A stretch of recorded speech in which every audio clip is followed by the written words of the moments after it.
Hi, today I'd like to teach you how to make nut milk. Now there's many reasons why people might not want to have cow's milk. You might be allergic to dairy products, or maybe you might be vegan. But it's very simple to turn just raw nuts into a beautiful, delicious, creamy milk. So let's get started. So first thing I've done, so today I'm making cashew milk. I've just taken a cup of cashews, I've soaked them overnight, and they actually become really soft. But one of the reasons for soaking the cashews is that it activates the nut. So it takes away the inhibitor enzymes. And this is really important because it makes it easy to digest. So they've just been soaked. I'm just going to give them a little bit of a rinse. And this is so simple. Over here I've got 3 cups of water. You could make it more concentrated and have 2 cups, or make it less concentrated and have 4 cups. But all I'm going to do is pour in the nuts and blend.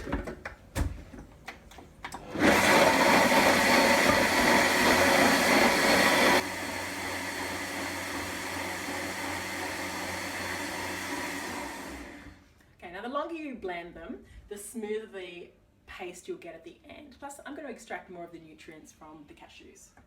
Then I've got a nut bag. Now, you might think that you've already got a nut bag in your house, one of your relatives, but that's not what I mean. You could use a muslin cloth, just any kind of cloth where the liquid will flow through. And I've just got a nice big jug, and I'm going to strain the milk. Oh, now this is optional. I like to sweeten it. Now, so you could use anything. This is just stevia, it's liquid, vanilla, any brand you like. I just want to make it a little bit sweeter, so I've just put, I don't know, about 3 or 4 drops of that in there. Optional.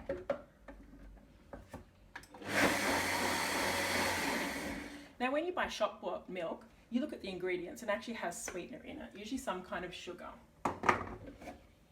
And then strain. So pour it straight in there. Now this is the fun part. I do like to get a little bit messy in the kitchen. You could just leave it suspended and strain it. But what I like to do is to actually start to squeeze the bag and extract the liquid. So what's going to be left behind is the nuts.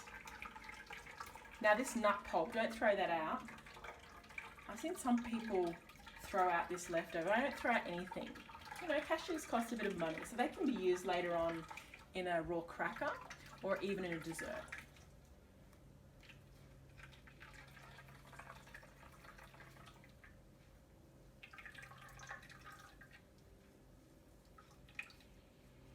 So if you think about it, it's less gross than milking a cow's udder.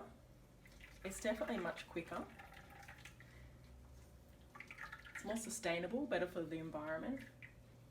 Cows alone, I think, with their methane emissions and the amount of grass they consume, are not really an efficient way for us to get our food. And the more food that we eat that's plant-based, better for the environment, also for our body. All right, so what's left here, I might even just put that into there.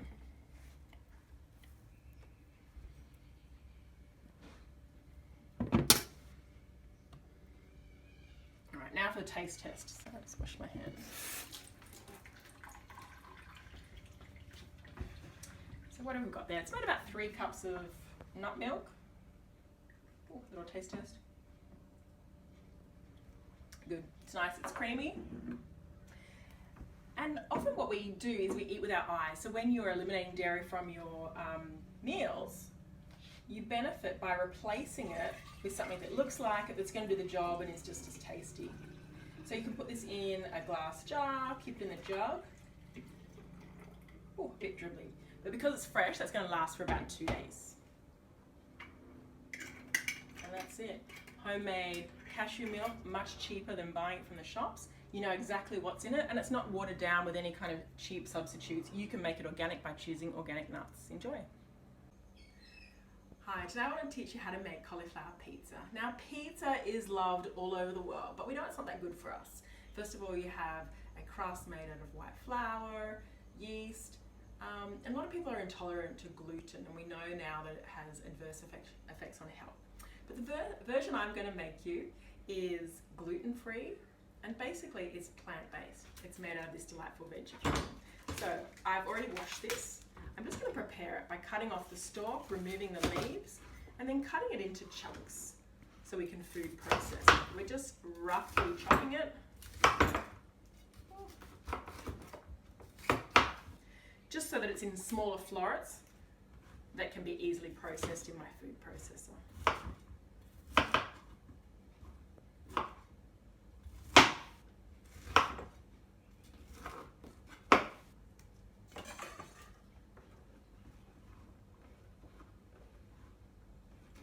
Alright, let's go over to the food processor.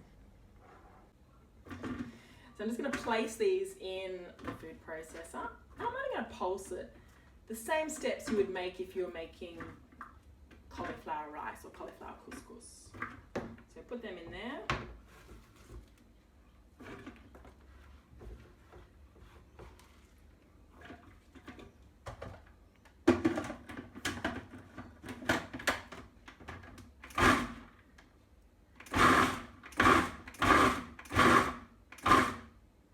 Done.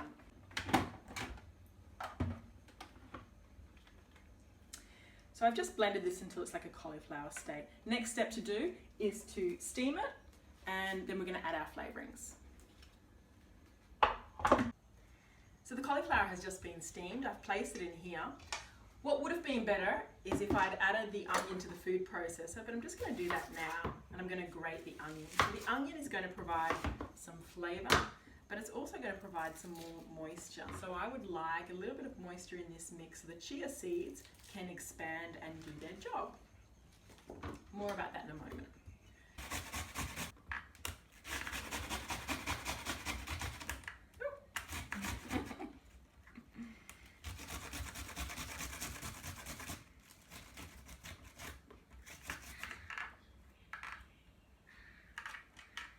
No crying, but if you want a tip for how not to cry when you're dealing with onions, you can wear glasses. And I learned this from my grandma when she used to peel onions. I'm like, how come you're not crying? And she's like, it's because I wear reading glasses.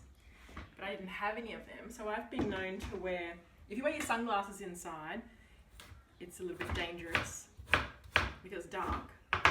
So I've been known, when I've been dealing with a lot of onions, to wear swimming goggles.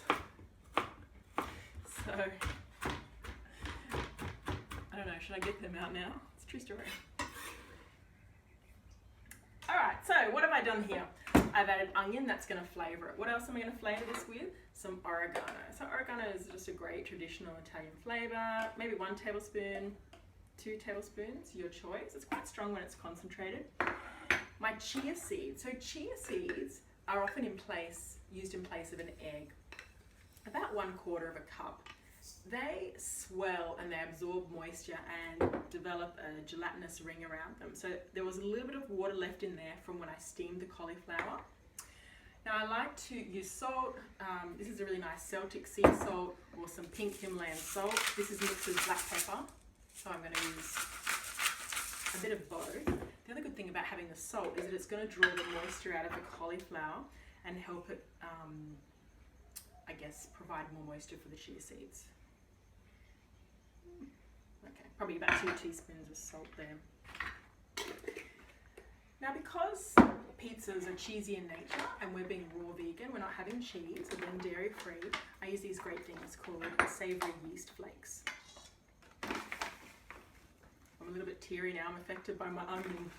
So 2 tablespoons of that. Now remember, if you appreciate organic food, then you should also appreciate being organic in your approach to cooking, and that means I'm never too hard and fast about my measurements. It's like a bit of this, a bit of that, and you adjust it to how you like it. 2 cloves of crushed garlic are going in next. And this is an awesome garlic crusher, I love this one. So if you don't have a garlic crusher, and this is great because it fits the size of the garlic, there is another option. So that's 1 clove. The other thing you can do is just get the side of your knife, squash your clove, there you go. You become the garlic crusher. And then chop it finely. So I'm going to put a little bit of oil in there as well. Pizza bases are a bit oily in nature. Fats are great for the body, great for that feeling of fullness. satiate you. And mostly I like to use olive oil because of the flavour. Maybe about 1/4 cup.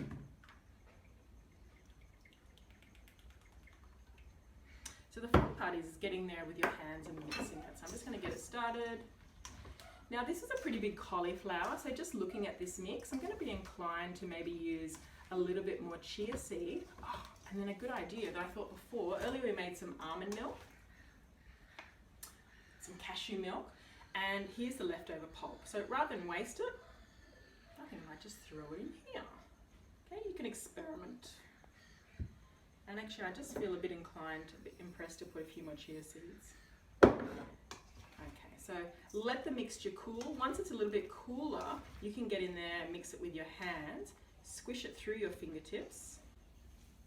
This is the fun part, right? So I'm squeezing the mixture, I'm combining it with the chia seeds, and this completely is just for the joy of it. You could use a spoon, but I just find it's more effective and fun.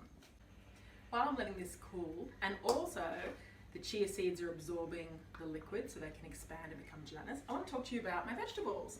Now whenever I buy fresh fruit and vegetables, particularly the vegetables, I like to store them in plastic containers because it just keeps them fresher much longer. Nothing's going to age your vegetables quicker than if you just put that in the fridge like that, it's going to go yellow in a few days, it's going to go limp. Okay? If it's exposed to light, it's going to lose its green colour. Whereas if you put it in a container like this, it's already washed, it's prepared, it just keeps really crisp and fresh. My food lasts longer. So don't waste your money by having to throw out food. Like I said, I don't throw out anything. So I'm just going to use whatever I have on this pizza. I'm going for colour. I've got a little bit of beetroot, red onion, maybe some fresh tomatoes. I've got cute little tricolour capsicums, some mushrooms, just whatever you want to put on a pizza, put that in. Alright, so first of all, I'm going to chop up my onions. Just be really careful. So this is just, I already had this. You don't have to always go out and buy the latest and greatest ingredients for your new recipe because you're excited. Just use what you have in your fridge. So just really fine slices. And then I'll get the pizza on the way. Now, just a thing about cutting. Look, I'm not a professional chef that's been trained to chop at 100 miles an hour, but there are some techniques that I do use to make sure I don't chop my fingers off. I like my fingers.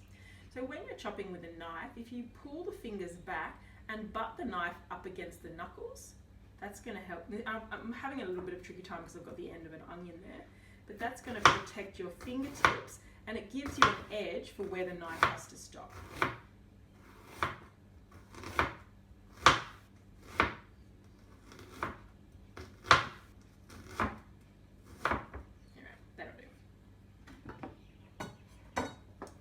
Some onions, maybe some beetroot, raw whole beetroot. So the stuff you buy in the can, that's fine, but that's usually pickled in sugar and vinegar.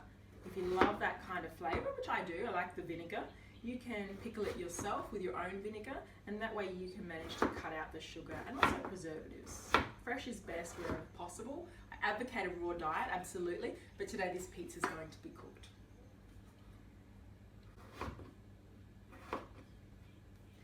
Our beetroot, and these are, I've all washed them before.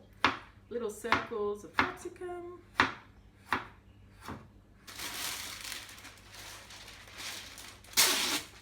love baking paper, it saved many a sticky wash up. So just get your baking paper there. We're going to spread out this mix.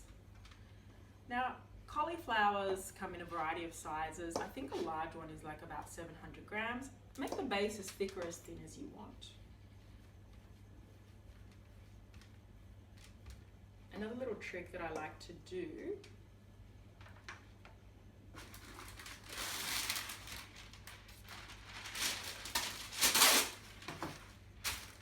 kind of a little cheat. And I know this is ironic because I just said how much I like to get my hands dirty, but if you don't want to get your hands dirty and you mix that, this is a really easy way to smooth the base. Just a flat spoon. It's actually my ice cream maker spoon.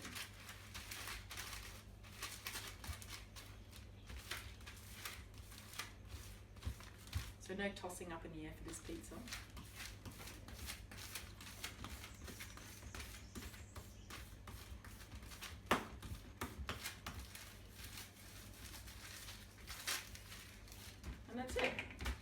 it's about an even thickness. If you've got any bits hanging off the edge, you could throw them off. This is quite a bit. We could make 2 pizzas if we want.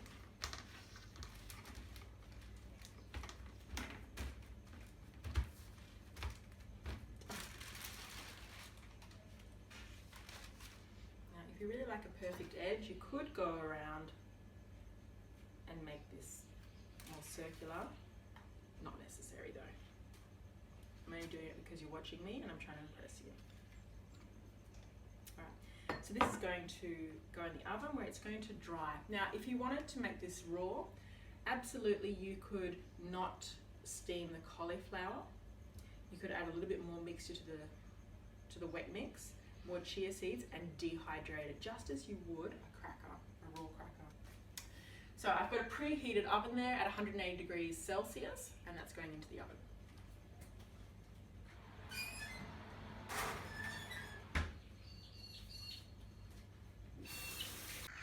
I've gone out into the garden to collect some basil. Now this one's a little bit on the way out. If you ever see your plants start to flower like that, it's going to seed, so you can just snip them off or just stick them back in the garden. Now this is fine, absolutely I could take the tops off, but because it's looking a bit scraggly, this would be perfect to make a basil pesto or something, which we might do later on. But I want to go to a nicer looking basil plant, so let's go. This basil plant looks much better. Now the thing about growing stuff in your garden is that you've got to be on the lookout for any unwelcome visitors. So, you know, like caterpillars and things. Anyway, so I'm looking for nice bits to stick on top of my pizza. That should do.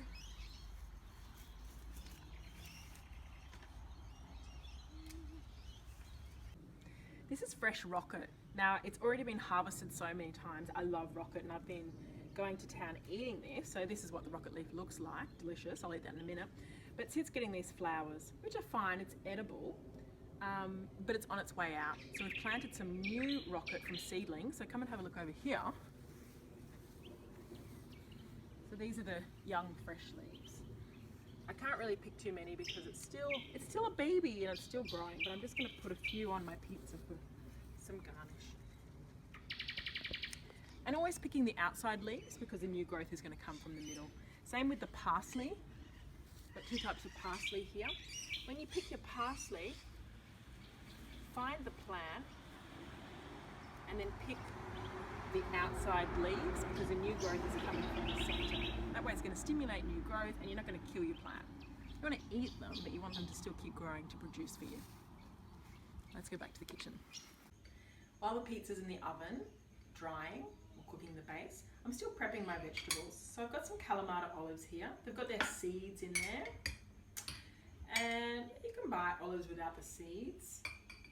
But once again, this is an opportunity to get your hands dirty and crush the olive. So an easy way to remove the seed, can you see how, come a little bit closer, can you see how there's a pointy end and there's a rounded end? Get your thumb on the rounded end, get the pointy end into the chopping board, and then you just squish them and then the seed comes out. That way, these ones are actually quite soft, but even if they're really hard olives, you can remove the pips quite easily and quickly. And plus, I don't want little round circles of olives on my pizza. I like things to look natural. Just I like them to taste natural, just better. Okay? I don't want it to look like it comes out of, a pizza factory. So what are we putting on this pizza?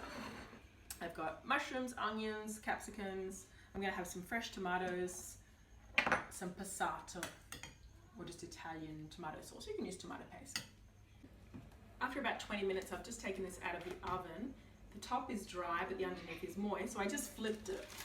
All I did was put some baking paper on top, another pizza tray or a plate. I only had this, and then I just quickly turned it upside down and then peeled off the top one. So now the bottom is underneath.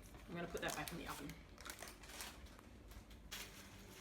While the pizza's in the oven, I'm making kale chips. First thing is to wash them, pat them dry on some tea towel, and now I'm removing the spine.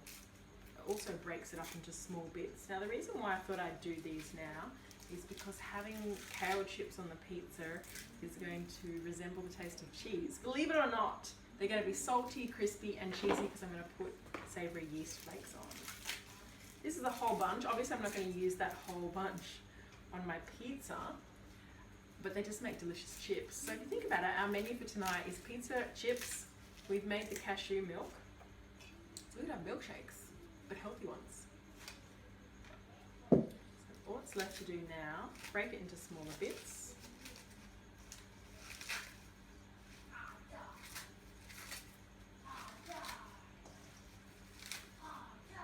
Pour in some oil, maybe about 4 tablespoons. 4 tablespoons is a quarter of a cup. And it's just so it'll coat it, give it flavour and help the yeast flakes to stick. Now yeast flakes are not the same thing as yeast that you would use to bake bread. That is different. This is called nutritional yeast. It's yellow and it smells cheesy. So you can get your hands in there or just give it a stir with a spoon.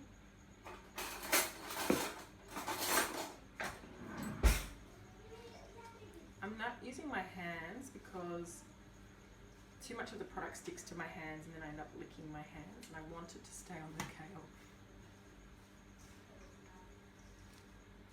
All mixed. I'm going to add salt or salt and pepper.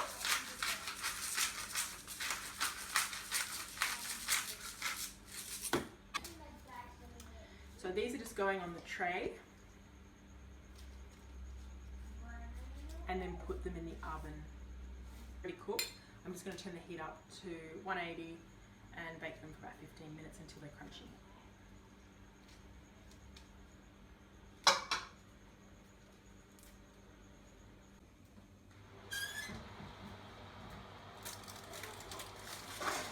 So I made a second pizza as well, which is just in the oven. So here's our base, and we are ready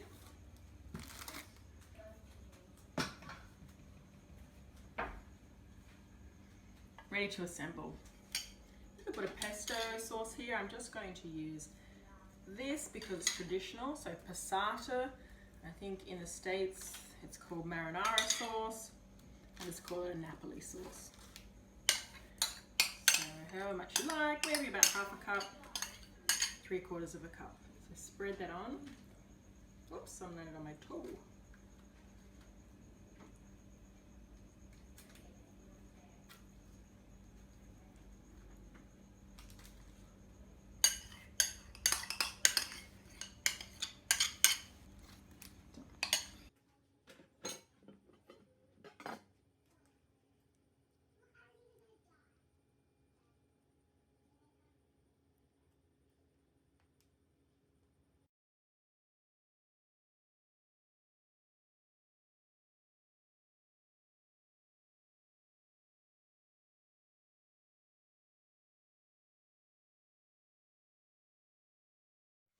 Pizza's just come out of the oven and my kale chips are nice and crunchy.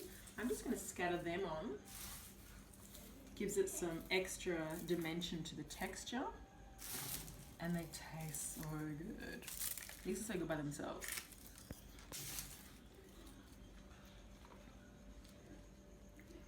Some sprigs of fresh basil.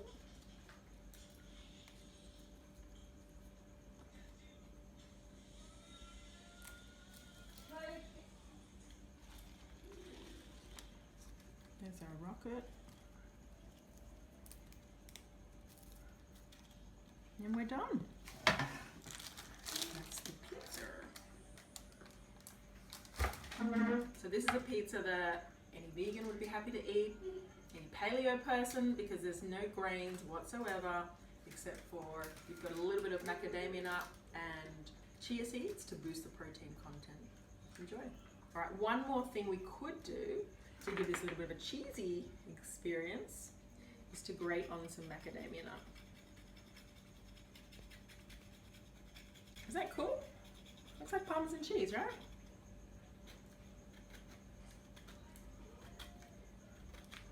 More effective, I think, if you push the nut hard. Ooh.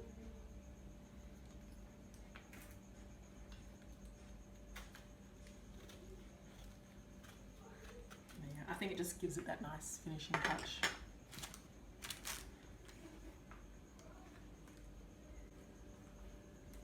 A paleo, gluten-free, vegan pizza that anyone would love.